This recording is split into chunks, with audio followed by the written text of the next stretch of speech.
Kannepalli pump house నుంచి నీటిని తీసుకోవచ్చన్నారు MP Etela Rajender. ఇలాంటి సమయంలో భేషజాలకు పోకూడదని హితవు పలికారు. విమర్శలు పక్కన పెట్టి నీళ్లు ఇవ్వాలన్నారు. కాళేశ్వరంపై విచారణ కొనసాగించుకోవచ్చు గానీ రైతులను శిక్షించవద్దన్నారు ఈటెల. గత సర్కారు కట్టిన ప్రాజెక్టు కాబట్టి దాన్ని ఆపరేట్ చేయకూడదనుకోవడం సరికాదన్నారు. కాళేశ్వరంలో ఒక్క బ్యారేజ్ కుంగిపోతే మొత్తం ప్రాజెక్టును పక్కన పెట్టడం సరికాదన్నారు ఈటెల రాజేందర్. ఒక 50,000 కుసక నీళ్ళు వచ్చినా కూడా ఈ పంపలో నీళ్ళు వచ్చే ఆస్కారం ఉంటుంది. ఇప్పుడు 90,000 లక్ష కుసక నీళ్ళు పోతున్నాయని అంటున్నారు కాబట్టి మీకు తెలిసి ఎలినినో వచ్చింది, భయంకరమైన కరువు రాబోతుందని చెప్పి అంటున్నారు.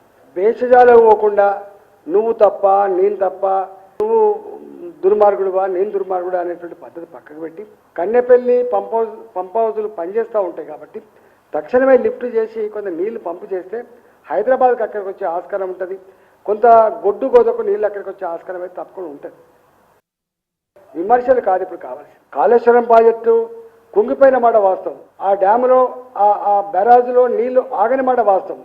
కానీ దానికి ఒక సిస్టమ్ ఏంటంటే వచ్చేటువంటి గోదావరి నీళ్లు ఈ పంప్ హౌస్లకు వచ్చే పోతాయి. 50,000 కుసకులు వచ్చినా కూడా పంప్ హౌస్లకు వస్తాయి. అక్కడ దాని పంపింగ్ కెపాసిటీ ఇప్పుడు ఇన్స్టలేషన్ ప్రకారంగా 2 TMs లేదు కాబట్టి 2 TMs అంటే 25,000 కుసకులు నీళ్ళు వస్తే ఆ 2 పంప్ హౌస్లు పనిచేస్తాయి కాబట్టి ఎందుకు ఆ పంపులు ఆపరేట్ చేసి నీళ్ళు ఇచ్చుకోవచ్చు కదా. నువ్వు విచారణ చేయి, దాంట్లో ఎవరైతే బాధ్యులు ఉన్నారో, దాంట్లో ఎవరైతే దోషులు తేల్తారో నువ్వు చట్ట ప్రకారం శిక్షించు, కానీ ప్రజలు శిక్షించరు. తెలంగాణ రైతాంగాన్ని, తెలంగాణ ప్రజానికాన్ని శిక్షించే అధికారం నీకు లేదనే విషయం మీరు మర్చిపోవద్దు. రేవంత్ రెడ్డి గారు నువ్వు బ్రాడ్గా ఆలోచించు. ఆ ప్రభుత్వం చేసింది కాబట్టి నేను